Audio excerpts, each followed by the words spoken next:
Voilà, rebonjour Jacques Mikils pour Inkish.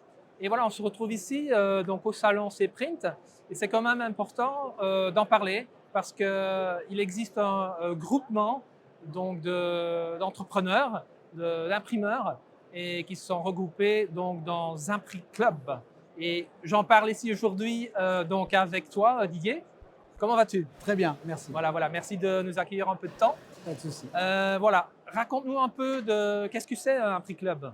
Un prix club, c'est un groupement d'imprimeurs en fait au départ qui était basé sur les achats en commun. Et aujourd'hui, ça représente 110 sites de production en France, dans tous les secteurs, du secteur de l'étiquette, du textile et de l'imprimerie traditionnelle. D'accord, donc voilà, ici on est à Cprint, je dirais l'impression commerciale, hein, donc c'est un peu moins le créneau ici sur Cprint pour l'instant, j'imagine. C'était moins le créneau il y a quelques années, mais Voilà. aujourd'hui, les imprimeurs ont besoin de se diversifier en fait. Et de plus en plus, on commence à. Pour nous, l'imprimerie, dans notre métier, tout s'imprime. C'est-à-dire qu'on peut imprimer du papier, on peut imprimer du textile, on peut imprimer des étiquettes. Et aujourd'hui, on a besoin de se diversifier et tous les imprimeurs ont un œil sur tout ce qui se passe au Cprint, que ce soit du grand format ou du textile et de l'objet. Voilà. Donc avec un prix club, tu l'as expliqué dès le début, c'est un regroupement d'achat, hein, d'avoir une force de frappe. C'est ça. Donc actuellement, qu'est-ce qu'il y a d'autre que votre regroupement en fait organise ou fait pour ses membres?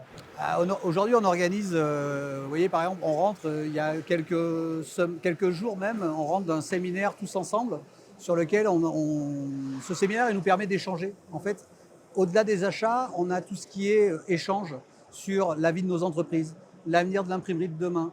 On a lancé une commission prospective en se disant qu'est-ce que sera notre imprimerie de demain. Voilà, un prix club, ce n'est pas que les achats, c'est aussi les échanges qu'on a tous ensemble. Voilà, donc en fait entre les membres, hein, entre les entrepreneurs, vous faites allez, du brainstorming, hein, et voilà, dans ces sessions, est-ce que tu peux nous donner une idée ce que vous retrouvez comme solution à ton avis, c'est quoi le futur de notre business étant 2024? Si j'avais la solution, en fait, je serais peut-être le seul imprimeur en France. Aujourd'hui, en fait, c'est la diversité. En fait, la diversité, c'est de ne pas rester cadré sur notre métier d'imprimeur. L'image de l'imprimerie qui consomme du papier, qui n'est pas forcément éco-responsable, alors que ça fait des années que l'éco-responsabilité est rentrée dans nos entreprises. Ça fait des années qu'on trie, qu'on recycle. Aujourd'hui, on a juste une vision différente, c'est qu'on ne veut plus consommer du papier pour le mettre à la poubelle, on essaye de créer de la valeur sur le papier. Et aussi, l'objet, le textile qu'on peut trouver à Cprint, la communication visuelle, prend des parts de marché. Mais si vous voulez, cet avenir, on ne le connaît pas. On ne le connaît pas. Je ne sais pas, moi, demain, vous dire sur quel support on imprimera, sur qu'est-ce qu'on sera demain, je ne sais pas. Mais par contre, ce qui est sûr, c'est qu'on continuera à imprimer.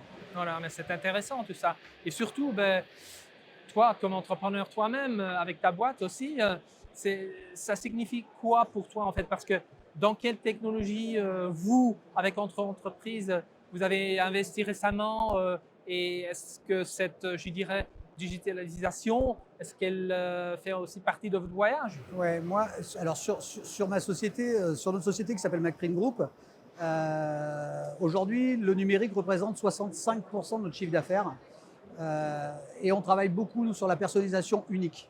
Donc, en fait, le problème aujourd'hui du marché, c'est qu'on a du mal, en fait, à trouver une clientèle qui connaît très, très bien sa clientèle. Aujourd'hui, nous, ce qu'on essaye de vendre, c'est plutôt de l'intelligence sur le papier. Donc, en fait, on imprime sur tous les supports, on imprime en numérique pour beaucoup, que ce soit avec des rotatives jet d'encre de marque HP, sur une presse Landa, sur des machines Ricoh. Et on a aussi un parc machine traditionnel offset parce qu'il est toujours existant et il va durer encore pendant quelques temps. On a des presses Heidelberg, voilà. Et sur la partie grand format, on est aussi équipé, on fait tout ce qui est communication visuelle, roll-up, enfin tout ce que l'on peut trouver dans une imprimerie traditionnelle. Ouais, je crois que vos membres de votre regroupement ont quand même une certaine taille d'entreprise. Il faut, je pense, actuellement, parce que bon, la consolidation sur le marché et dans notre industrie, bon, c'est quand même pertinent.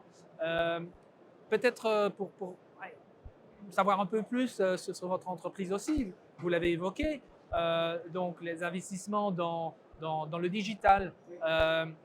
pour vous, personne, comme tu dis, à la boule cristal, mais pour vous, ce sera quand, plus ou moins, la bascule vers le tout digital?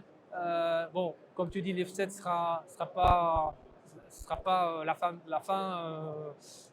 demain. Non, la Mais fin bon, n'est pas là. on voit quand même la bascule, que ça change. Alors, il y a une bascule. Nous, il y a 10 ans, on avait créé un projet qui s'appelait Cap 2022 pour notre entreprise. Et en fait, on l'a relu il n'y a pas si longtemps et on s'était dit, ben, en 2022, on sera 100% numérique. On s'aperçoit que non. On s'aperçoit que non. On s'aperçoit que l'offset, le métier traditionnel de l'imprimeur, il est toujours là. Il va durer. Il va durer parce que pour l'instant, les outils ne sont pas là. Le marché de la personnalisation, comme on peut trouver en données variables sur un pays comme aux États-Unis, aujourd'hui, il n'est pas prêt chez nous.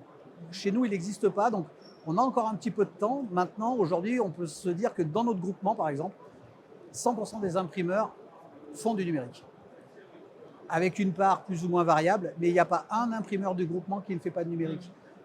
Moi, je dirais, allez, 10 ans, 15 ans, je ne sais pas.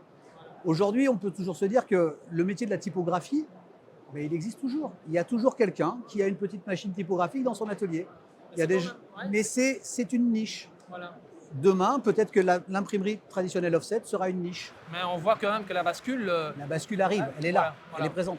Et est-ce que votre regroupement, vos membres, j'imagine, ils sont assez représentatifs pour le marché français.